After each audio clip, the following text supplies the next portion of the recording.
Good afternoon and welcome to the fourth concurrence session of the day. Resiliency, it's easier than we thought. Our presenter today is Maryellen, faculty member at Nazareth College. If you have any questions for the presenter during the session, please feel free to enter those into the Q&A section at the bottom of the Zoom room screen, and we will address them at the end of the presentation. On that note, I will hand it over to our presenter.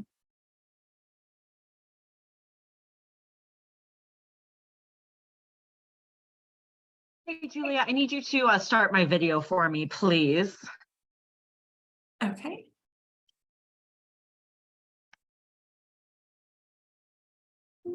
Hello, everyone. Hello. Thank you so much for joining me today to talk about resiliency. So I am just going to share my screen really quick while I'm getting this ready. Okay.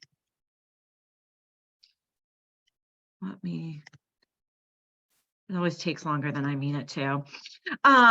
So as it was mentioned, I am a professor at Nazareth College. I'm also a licensed mental health counselor. And so today I want to talk about resiliency, probably a word that we have heard a lot of in the past few years. But I want to dive a little bit deeper into it today. So to start, we first need to know what resiliency is. And in short, resiliency is the power to adapt. It's the power to adapt. And I can think of a lot of things that we've adapted to in the past few years, especially all our lives, but especially in the past few years. It's important to recognize that we adapt to things, we're resilient to things without even realizing it.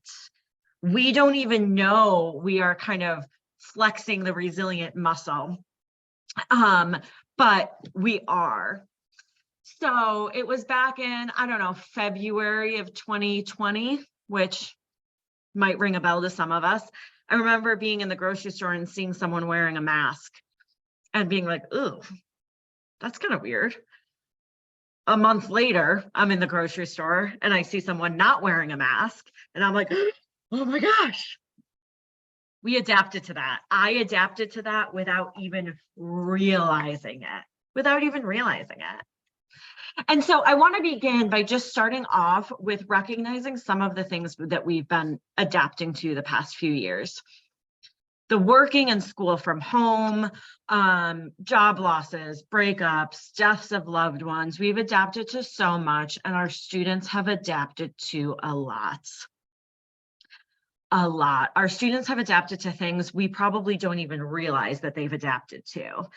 And I think our students are also grieving not having a quote unquote typical college experience, high school experience, whatever it may be. And so to just build on this definition of how resiliency is the power to adapt, resiliency is also cumulative knowledge. So the more we go through, the easier it is to adapt to adversity, the more resilience we have. We're born with resiliency, which I'm going to talk about in a few minutes. However, we can absolutely 100% learn resiliency. And I'm sure some of you who are here today can think of times where you went through something that maybe you thought you couldn't get through it, and you did. And guess what? That built up some of that resiliency muscle. Resiliency is really, really important because studies show that people with higher levels of resiliency have decreased anxiety, decreased depression, decreased in physical ailments, illness, things like that, increased work ethic.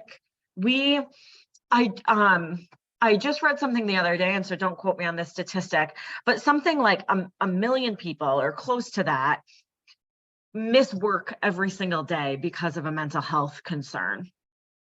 And so people with higher levels of resiliency have higher levels of succeeding at jobs, in school, wherever they may be. So resiliency is really important. It's something that, again, we've heard this word in the past few years, but I think that we probably don't take it as seriously as we should.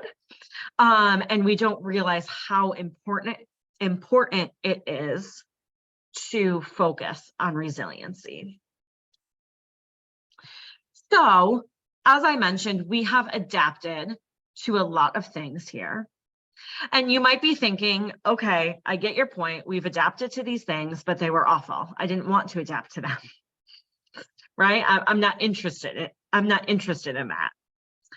And if you are thinking that, I'm glad, because I want to talk about what resiliency is not. Resiliency is not anything on this screen. It is not the absence of pain. Pain is unfortunately a part of life. Adversity is a part of life. Imperfection is a big part of life. I know my students struggle a lot with that. Resiliency is not about not experiencing hardship. Again, hardship is part of life. And I'm worried, and what I want to talk about today is I'm worried that the suffering has outweighed the adaptation. So, for example, kids who lost almost 2 years of school. I do not want to minimize the suffering. The suffering has and it will not go away. And we need to support the suffering and provide resources and education and support. But we can support suffering while also remembering that we're resilient. It's not one or the other. And this message has gotten a little bit lost along the way. Because resiliency involves having skills to master and adapt to things rather than avoiding things. Have we accidentally allowed people to avoid things, which has led to learned helplessness? Learned helplessness is when someone who goes through a stressful situation, as we all do, comes to believe that they are unable to control or change the situation, so they do not necessarily try. You know, it's really, really hard. Someone who, let's say they've been out of the workforce for 10 years, 20 years, raising their kids, or, you know, whatever reason they were out of the workforce, and they try to get back into the workforce. It's a lot harder, not necessarily because they can't get a job, but because when we avoid things, we build them up in our heads and we lose the skills to master and adapt to things. So, for example, all of my students, not all of my students, I shouldn't say that, but a lot of my students tell me that they can no longer take in-person tests. They say, my anxiety is too high, I can't do it. We've been online tests for so long, I only want to take online tests. How are they going to learn to do in-person things if we're not giving them the opportunity? Absolutely, we want to provide resources and support if necessary. But resiliency involves in having the skills to adapt. We can't avoid. If we avoid, then we're not adapting. It's really interesting. So 52% of people have something called post-traumatic growth, which means that they don't merely like bounce back after a traumatic experience, but they actually thrive even more. They grow as a consequence of adversity. Because they've been through adversity and they've realized how resilient they are. And so they've had this post-traumatic growth, which I think that's really, really interesting. Again, I do not want to minimize suffering by any means, but it just shows the resilient spirit that we all have. So I love this quote by Helen Keller: although the world is full of suffering, it is also full of overcoming it. And we can't lose sight of either of those things. So I mentioned we can learn resiliency, which we'll get to how to learn resiliency and encourage that within our students and ourselves. But it's also important to know that we're born with resiliency. A baby trying to walk falls down and gets up every single time. But even though we're born with some resiliency, we learn it at a young age also. If a baby falls and the parent says, it's okay, you can do it, the baby is much more likely to get up again than if the parents run to the baby and ask if the baby is okay. You know, I think it's like one of the rules of being around kids. If a kid falls, don't react, because if you react, they're going to start crying, right? And so it's not only do we have this innate resiliency, but we're also taught it, and we also learn it throughout our lives. We learn it naturally when hard things happen, when we fail at things, when we face any type of adversity, whether it's something really, really big or something as little as falling down, we're building our resiliency. But as we get older, unfortunately, we unlearn some of the natural resiliency by learning some other not so great things. For example, we learn things that we aren't great at. We learn how to compare ourselves to others. We learn our weaknesses. We start hearing from others, or maybe we're even telling ourselves things like, I'm not good enough, I am not smart enough, things like that. I imagine we have probably all heard our students say things like this. I can't do it. I won't be able to do it. I don't know how. And my fear is that those things in our head have gotten way bigger than the resiliency we have. So I want to talk quickly about anxiety and resiliency. One of the most common symptoms of anxiety is difficulty controlling feelings of worry. So just for fun, I want to break that definition even more. The difficulty controlling feelings of worry, because worry means feelings of uncertainty, unease, or allowing one's mind to dwell on difficulties or struggles. To me, that sounds like kind of the exact opposite of resiliency.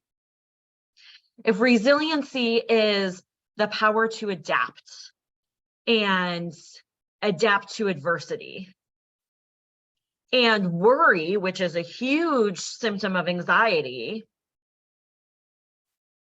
is dwelling on difficulties or struggles, those are kind of opposite. And so you may be thinking, okay, great, we just solved anxiety. Wouldn't that be great? If we just remember that we're resilient, since we're all born with resiliency, and yeah, you know, we unlearn some things along the way, but if we remind ourselves we're resilient, it'll be fine. And it would be absolutely lovely if it worked that way. But unfortunately, for anyone who struggles with anxiety-related disorders or even simply anxious feelings from time to time, we know it's not that easy. And here's what we've been doing wrong. I'm just going to call it out. How often are we focused on what we're anxious about versus how we've been resilient? I know I am. I focus on my struggles way more than I focus on my successes. And so we're in a mental health movement right now, which is fantastic. We are accepting anxiety and other mental health disorders more. We're recognizing them more. We're offering more services to our students. We're offering educational resources, mental health resources. We are more understanding and compassionate, and it's wonderful. But I'm fearful that it's kept us stuck in a fixed mindset. So a fixed mindset is when we believe that basic qualities like intelligence and personality are fixed traits that don't change. And this can be really dangerous when talking about mental health. Has anyone here heard someone say, I'm just an anxious person? That's a fixed mindset, because guess what? Anxiety is very, very treatable, and depression, very treatable. But I hear that all the time. It's like we've taken it on as our identity. We see it as a fixed trait. It's not a trait. What if we all started working more towards having growth mindsets, where we believe that we can, work on our anxiety, where we believe that we won't always just be an anxious person, because anxiety disorders are very treatable. One of the best ways to work towards building that resiliency muscle is recognizing and working on cognitive flexibility, meaning flexible thinking, challenging the thoughts that we have, being able to think about things in a different way, being able to think critically and have critical conversations. And so I challenge us all to think about how we can encourage our students to be more cognitively flexible. I say the first day of all my classes, and now I teach psychology, so it relates, but first day of all my classes, I say, I just want us to be able to end the semester with all of you thinking about things a little bit differently than when you walked in. Considering other point of views, considering knowledge we didn't necessarily have before.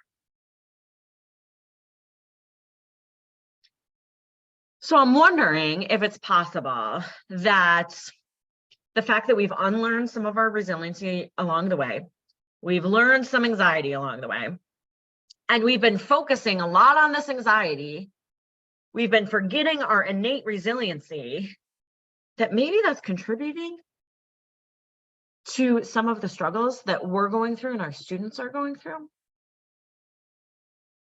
If we could relearn resiliency, like that amazing resiliency that babies have when they fall down and get back up immediately and seem to have forgotten about falling down. Now, it is unrealistic.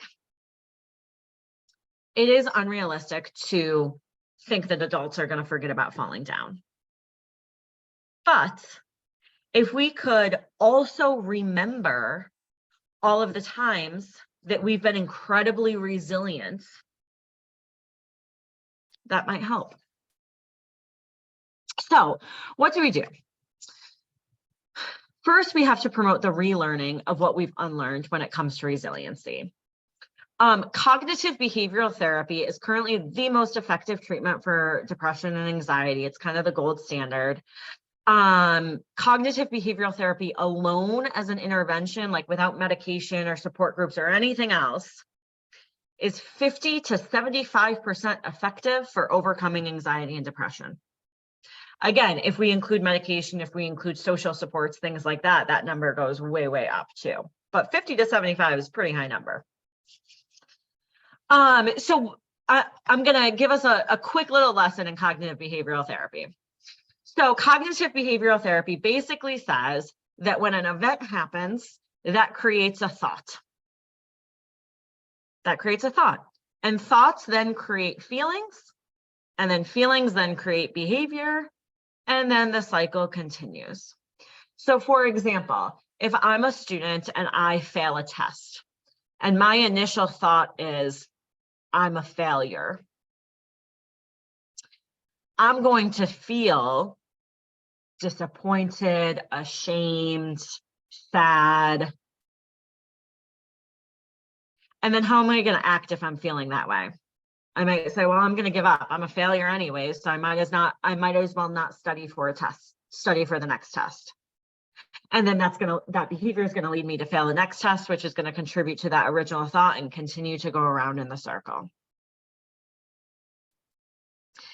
CBT is saying, wait, anxiety, worry, uncertainty, I see you, but I can change my thoughts. And I'm not going to believe everything I think. We have the power, with a lot of hard work, to change those thoughts. So if we start changing those thoughts to, I failed a test, instead say, all right, this was a hard test.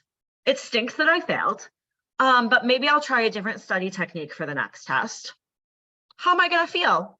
probably still a little disappointed for failing a test, but also maybe hopeful. Maybe I talk to my teacher, maybe we get a plan going for the next exam and a study plan, things like that. That's going to lead to those behaviors, which may lead to me doing well on the next test. Christina mentioned in the Q&A, and I want to let everyone know that she said, I believe we can teach students to be more cognitively flexible by modeling that behavior. And we have to model that behavior. And it's wild because I imagine that we're saying more negative thoughts. I imagine we're verbalizing those more inflexible thoughts than we realize. When we say things like always and never, those are inflexible thoughts because nothing is always and nothing is never. If we say that to a student, you're always turning in your homework late. I mean, maybe they are always doing that. But if we could get to not using that and modeling that cognitive flexibility, that thought changing, that might make a big difference. So I want to talk about some other ways to build resiliency, and I will go back and talk about how we can continue to work on changing this thought, this light blue circle, because that's the trickiest one. So there's a few other important factors in relearning resiliency. I already mentioned increasing cognitive flexibility, which includes that thought bubble. But ability to access social supports. We are social beings. We are more resilient when we have social supports. We are meant to be around people. We are meant to be supported by other people. So having social supports, providing social supports, that increases resiliency. Also focusing on things we can control versus things we can't control. That does kind of tie into that thought bubble, because if our thinking is all focused on things we can't control, I would feel pretty bad if I was just focusing on those things.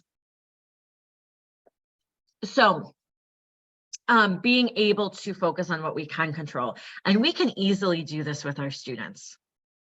When a student says, I failed this test, can I have a makeup?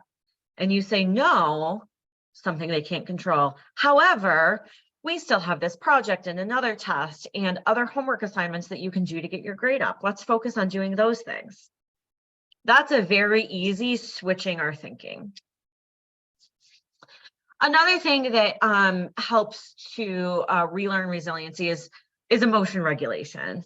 So that involves a lot of potentially therapy, a lot of learning how to manage our anxiety, probably things that we are already teaching our students, probably things that our students are already learning just from being on campus, from going through things, being able to recognize that. I keep using failing a test as an example, but being able to recognize that failing a test is not the end of the world, and we can regulate our emotions around that is really, really valuable.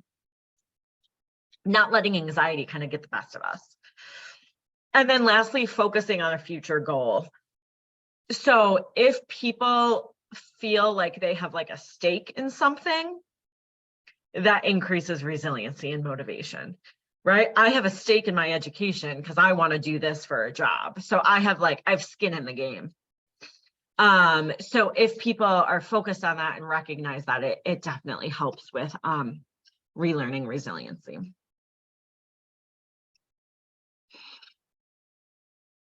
Oh, whoops. Oh, man. Okay. So Kelly McGonigal, she studies stress. She's a doctor that studies stress at Stanford, I believe. And she reports that people who believe they can overcome stress actually have a decreased risk of dying versus people who do not believe they can handle it. Brene Brown, who is a famous psychologist, cites that one powerful step towards connection with others is believing that you're worthy of connection. So if you believe that you're worthy of connection, you're more likely to have connection. So this whole believing in ourselves, focusing on the resiliency that we have, focusing on the positive. It's not new, right? It's not new. So the same goes to resiliency. So when we were talking a few minutes ago about this thought bubble, we have probably, I know I certainly have, gotten frustrated with students in the past when they are saying an anxious, negative, unrealistic thought, and I try to challenge that thought, and they fight with me. So, for example, I'm never going to get into grad school, right? That has that word never in it. It's an unhealthy thought, which is going to lead to unhealthy feelings and unhealthy behaviors, right? And so if I try to say, oh my gosh, yeah, it's fine, you'll get into grad school. Like you'll get in, like apply to a different schools and, you know, work hard and you'll get in. But that student doesn't believe that they'll get in. So that's going to backfire. And if any of us have been in this position, which I imagine a lot of us have been in similar positions to this, we know that that backfires. We know that the student comes back and says, no, I'm not going to be able to. So it's important to combat negative thoughts with things we actually believe. But here's the thing. It's kind of easy to do that because we all have evidence, all of our students, everyone we know has evidence of times that they've been resilient.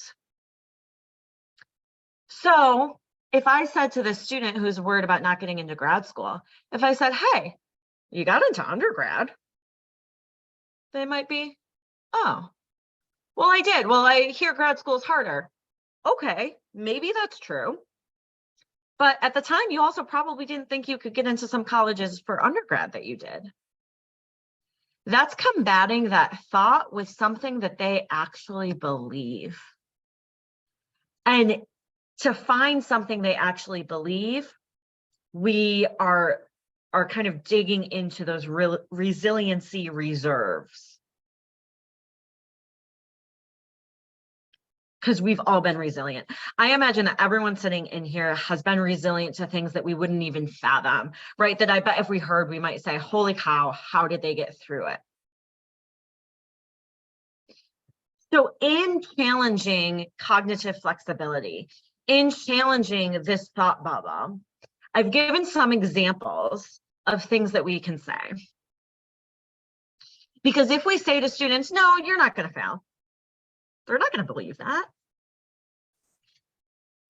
If we say things like, I know it feels like you can't do it, but you've been able to do it before. We've been resilient before. So we can probably be resilient again. So I want to focus on something else for a quick second, and this might be a little controversial if I haven't already been controversial, which I have a little bit. But the other thing I want to focus on is giving students an out. I think there is a big difference with offering students support and enabling students. And I'm going to tell you, spring semester of 2020, I enabled students. I honestly don't even remember what I did. I think I was like, turn in whatever you want by the end of semester and we'll call it a day. Right? And we've had to, you know, students have been taking these online tests at home and things like that. Like we've had to enable a little bit. But if someone says to me, I'm scared of, they probably wouldn't say scared, but if someone says to me, I can't take an in-person test, it's too hard. To me, it's even more important that they do take an in-person test. Again, it's important to give support, give resources, all of that. I do not want to minimize that by any means. However, how else are they going to learn that they're resilient if we're not allowing them to try?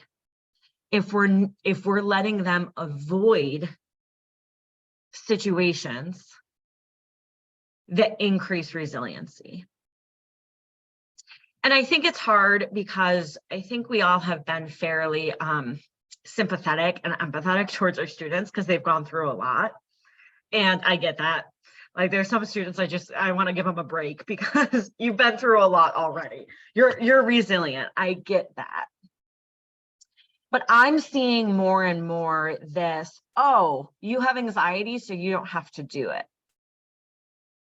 And as a therapist, I will tell you that's the worst thing we can do for anxiety. The number one treatment for someone who has a phobia is exposure. And so I'm not saying our students have phobias of tests, but to give that example that we can't learn if we're avoiding.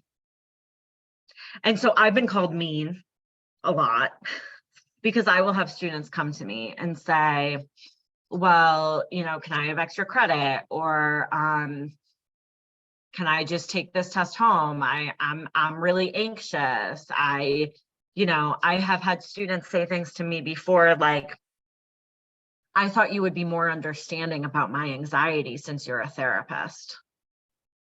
And I've explained, me being a therapist is me wanting to challenge you a little bit. Not a ton, right? I'm not going to throw you into the wolves, right? We do need support. We need resources. We have, at my school, it's called the Office for Student Accessibility Services, which is a wonderful office with a lot of resources, for educational help and tutoring and taking tests, alone in private rooms or more time on tests, things like that.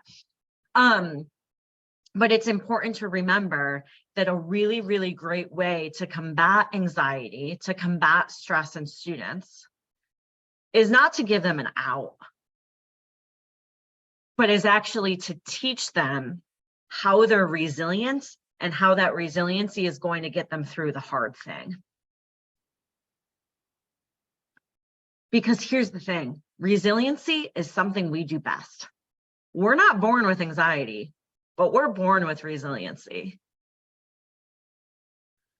It is something we're meant to do. We know how to do.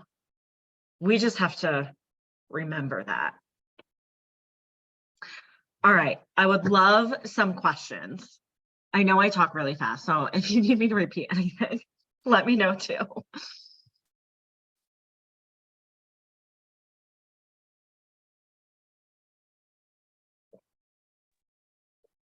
If you have any questions, please enter them in the Q&A section at the bottom of the Zoom room.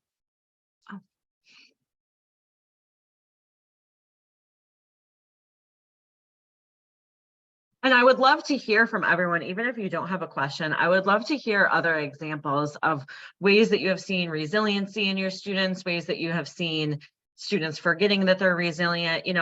I'm always love to hear examples of that, because I have my little college that I'm at, and I read research a lot, but any examples of that is great.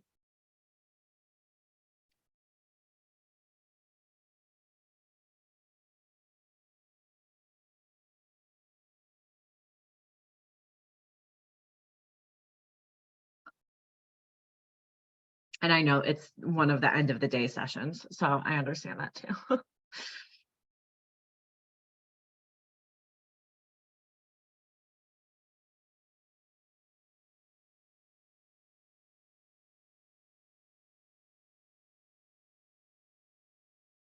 All right, we're going to wait for a few more minutes. Oh, we have someone here. Fabulous. There they are. Oh, thanks. Oh, thank you.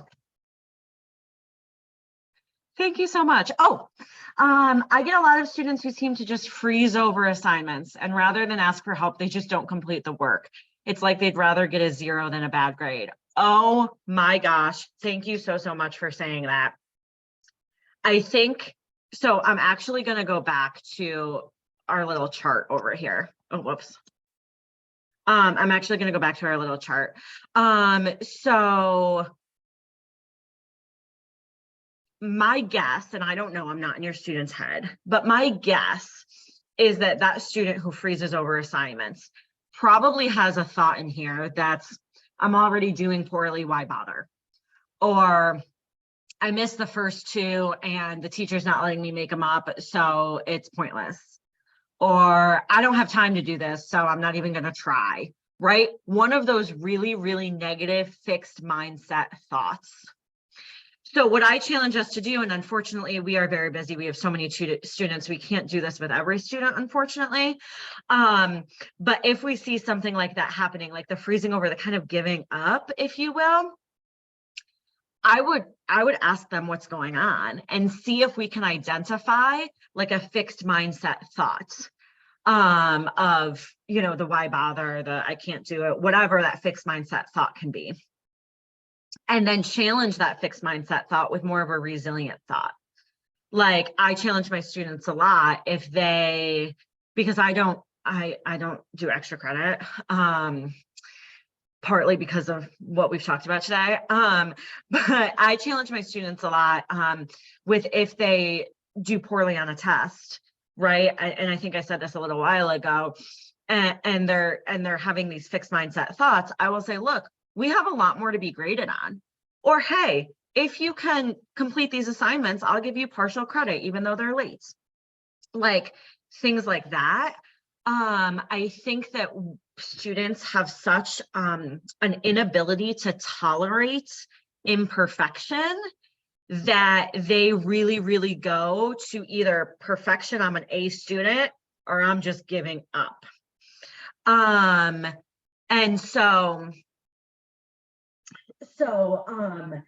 I see that a lot, and I saw somebody else in here say that that they're having that issue with students too. And I would challenge us all to challenge it with some of these resilient thoughts on the last slide. Right? Have you been able to catch up in other classes? We're on spring break right now, so we're only halfway through the semester. We still have another half of the semester to get through.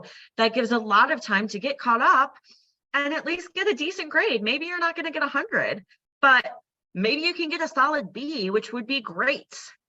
Focusing on those resilient thoughts.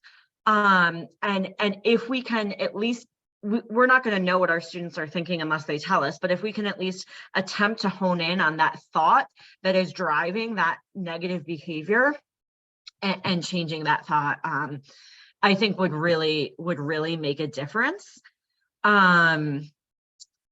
Another person just mentioned in here that we should begin each semester with a mental health check-in to make sure students know how to get support if they need it. I agree with that. I feel like there's a lot of support on campuses that students don't even know about, unfortunately. So I agree with that. And somebody asked me, why don't I assign extra credit? So there's a few reasons I don't assign extra credit, and I will give a caveat. I have, like, in special circumstances and special cases and things like that, I will. A big reason why I don't do it is because I, as probably all of us do, I give the expectations for the class at the first day, right? We go over the syllabus the first day of class. And so they have those expectations. And I believe, and it's fine if we disagree with me, but I personally believe that part of learning is part of managing time and understanding how to study and understanding expectations and things like that. And so my rationale for not giving extra credit is we have laid out the expectations right here. And I, you know, I'm always available for help and, you know, office hours and things like that. So that's kind of my rationale, more of like trying to teach responsibility, I guess I would say. And again, I shouldn't have said never, because we shouldn't say that word, because there have been cases when, you know, outlier cases when things happen where I have given extra credit. But yeah, typically that's the reason why. I would also ask students, I just remembered something else, the students that like just aren't doing their homework at all and would rather get a 0 than partial credit. I would also ask them, like, hey, has there been another time where you haven't done well in a class and you have improved your grade? Because that's really, really possible to do. I actually just had a student come to me. She did poorly on the first test. And by poorly, I mean, I think she got like a 70. So she's still passing. And so she came up to me and she said, I think I want to take a pass fail for this class because I'm not a 70 student. And I was like, whoa, wait. 170 on a test does not mean that you're a 70 student. And I go, look at everything else we're going to be graded on. Let's talk about what we can do differently. And she, I think that she just needed to hear that, because she said, she goes, I really don't want to take a pass fail. And I think she needed some of that reassurance. If we have a lot to be graded on, if you need help studying, if you need help, extra help, whatever we can work on that together. And so what I did there was I challenged that fixed thought of I'm not a 70 student. I challenged that fixed thought of, okay, you got a 70 on this test. This was a hard test. This was your first test in this class. Now you understand a little bit of, what my tests are like, things like that. And so I was able to kind of challenge that fixed thought.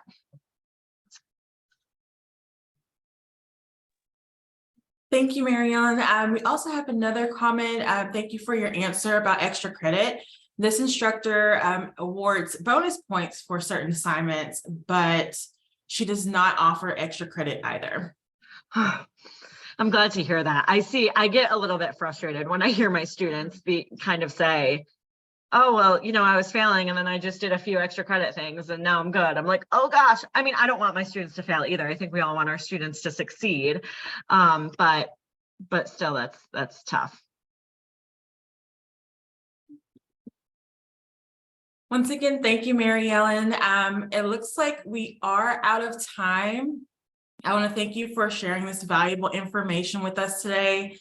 The next concurrent session will begin at 4 p.m. Eastern. You can view the chat for session meeting room links or access the conference website for a complete list of concurrent sessions and their descriptions. While accessing the conference website, don't forget to swing by the virtual exhibit hall to say hello to the Hawks team.